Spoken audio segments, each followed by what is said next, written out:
তো গাইস দেখতে হচ্ছে এটা হচ্ছে আমার সোলার সেটআপ। তো তোমাদেরকে একটা জিনিস দেখাচ্ছি আজকে। তো এখানটা কন্ট্রোলারটা লাগানো রয়েছে। তো আমি যদি এই কন্ট্রোলার এবং সোলার প্যানেল লাগানো অবস্থায় যদি আমি ব্যাটারি একটা কেবল খুলে দিই তাহলে কি কন্ট্রোলারটা খারাপ হয়ে যাবে কিনা। তো অনেক সময় দেখা যায় যে তোমার ব্যাটারিতে কানেকশন করো তখন তোমাদের ব্যাটারি একটা ওয়্যার খুলে যেতে পারে এবং কন্ট্রোলারে তোমার সোলারের কেবল লাগানো যদি থাকে তাহলে কি কন্ট্রোলার খারাপ হয়ে যাবে কিনা তোমাদেরকে দেখাচ্ছি, ঠিক আছে। তো আমি এখান থেকে একটা ব্যাটারি কেবল খুলে দিচ্ছি এবং কন্ট্রোলার দেখতে পাচ্ছ এসপিবি চার্জিং হচ্ছে। তো তোমাদেরকে এই অবস্থায় একটা ব্যাটারি কেবল খুলে দেখাচ্ছি, ঠিক আছে। তো এখান থেকে আমি একটা খুলে দিলাম, দেখতে পাচ্ছ খুলে দেওয়ার সাথে সাথে এটা সেই তাড়াতাড়ি ব্লিঙ্কিং করছে, দেখতে পাচ্ছ কন্ট্রোলার এসপিবি চার্জিংটা। তো তো তোমাদের একটা লোড চালিয়ে দেখাচ্ছি, ঠিক আছে, ডিসি লোড। দেখতে পাচ্ছ ডিসি লোড চালিয়ে দিলাম এবং এখানে এটা স্টেবল হয়ে গেছে, কিন্তু তোমাদের লো ব্যাটারি বলছে, দেখতে পাচ্ছ লো ব্যাটারি একবার করে ব্লিঙ্কিং করছে এবং এই ডিসি এলইডিটা বন্ধ হয়ে যাচ্ছে, দেখতে পাচ্ছ। তো এটা লো ব্যাটারি বলে দিচ্ছে, কিন্তু তোমাদের এরকম ব্যাটারি ওয়্যার যদি খুলে যায় কন্ট্রোলারটা খারাপ হবে না, ঠিক আছে। কিন্তু তোমরা লক্ষ্য রাখবে যাতে তারটা না খুলে, তো ভুলবশত খুলে যেতে পারে, কিন্তু এটা একটু তোমাদের ট্রাই করে দেখালাম যে এটা কন্ট্রোলার খারাপ হয় কিনা। আর তোমরা যখন সোলার চার্জ কন্ট্রোলার প্রথম লাগাবে তখন প্রথমে আগে ব্যাটারি কানেক্ট করবে, তারপর সোলার প্যানেল কানেক্ট করবে, ঠিক আছে। তো এটাকে আবার লাগিয়ে দিচ্ছি, দেখতে পাচ্ছ এটা লাগিয়ে দিলাম এবং স্টেবল হয়ে গেছে এবং এলইডিটাও চলছে। আর তোমাদেরকে একটা জিনিস দেখাচ্ছি, ব্যাটারিটা ভোল্টেজ রয়েছে 12 ভোল্ট, ঠিক আছে। তো এটা যখন 11 ভোল্টেজ চলে আসবে তখন ব্যাটারি লো হয়, আবার যখন 12.3 চার্জ হয় তখন আবার লো ব্যাটারি থেকে সরে নর্মাল হয়ে যায়, ঠিক আছে, মানে লোড অন হয়ে যায়। তো এটা হচ্ছে 12.3-তে। তো দেখতে হচ্ছে 11.9। তো তোমাদেরকে ইনভার্টারটা অন করে দেখাচ্ছি।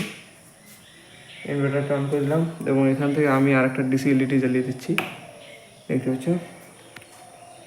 তো ভোল্টেজটা যাতে তাড়াতাড়ি ড্রপ করে এই জন্য আমি এটা এরকমটা করে দিলাম,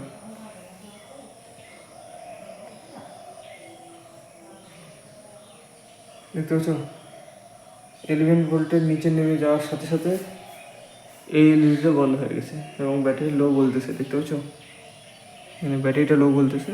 এবং এটা যখন আবার দেখতে পাচ্ছ লোড কিন্তু এখন অফ রয়েছে, ঠিক আছে, লোড কিন্তু অফ রয়েছে, এখানে সোলার চার্জ কন্ট্রোলার বলে দিচ্ছে ব্যাটারি লো। তো এটা আবার 11.4 এভাবে বাড়তেছে, আবার এরকম করে বাড়তে বাড়তে যখন 12.3-তে চলে যাবে তখন লোড অন হয়ে যাবে আবার, ঠিক আছে। তো এটা হচ্ছে ফিচার। আর দেখতে পাচ্ছ এই ইনভার্টার যে পিছনে প্লাগটা ছিল এই বোর্ডটার, তো এটা আমি এই বোর্ডে লাগিয়ে দিচ্ছি কারণ এখন ভিডিও করার সময় একটু আলোর দরকার ছিল, যার কারণে আমি টিউবলাইটটা জ্বালিয়ে দিয়েছি। আর এই এই প্লাগটা ইনভার্টারের পিছন থেকে খুলে এই বোর্ডে লাগিয়ে দিয়েছি, ঠিক আছে। তো দেখতে পাচ্ছ লোড কিন্তু এখন অফ রয়েছে এবং ব্যাটারি লো। তো এটা যখন 12 ভোল্টে চলে যায় 12.3 তখন আবার লোড অন হয়ে যায়। তো তোমাদেরকে একটা করে দেখাচ্ছি, আমি চার্জারটা কানেক্ট করলেও ভোল্টেজটা একটু বেড়ে যাবে, তারপর তোমাদেরকে দেখাচ্ছি যে এটা কীভাবে কাজ করে, ঠিক আছে। তো এটা আমি কানেক্ট করে দিলাম এবং অন করে দেওয়ার সাথে সাথে ভোল্টেজ বাড়তেছে এবং 3 হয়ে গেছে, দেখতে পাচ্ছ। এখন লোড অন হয়ে যাবে, দেখতে পাচ্ছ লোড অন হয়ে গেছে কন্ট্রোলার, দেখতে পাচ্ছ। তো চলো চার্জারটাকে আবার খুলে দিই। তো চার্জারটাকে আমি খুলে দিলাম এবং ভোল্টেজ দেখতে পাচ্ছ খুব তাড়াতাড়ি ড্রপ করতেছে। তো তোমাদেরকে আবার দেখাচ্ছি, ঠিক আছে।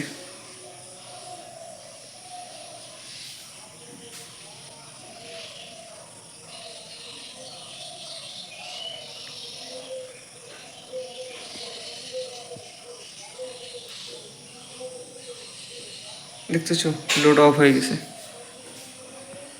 লোড অফ হয়ে গেছে 11 ভোল্টের নিচে নিচে নামার সাথে সাথে অফ হয়ে গেছে, ঠিক আছে। তো আমি এখান থেকে লোডগুলোকে অফ করে দিলাম। তো তোমাদেরকে দেখালাম যে লো কাট অফ কততে করে এবং লোড অন হয় কততে। তোমাদেরকে দেখিয়ে দিলাম 12.3 দিয়ে লোড অন হয় এবং লো কাট করে তোমার 11 ভোল্টে, আর ব্যাটারি যদি ওয়্যার খুলেও যায় তো কন্ট্রোলার খারাপ হবে না।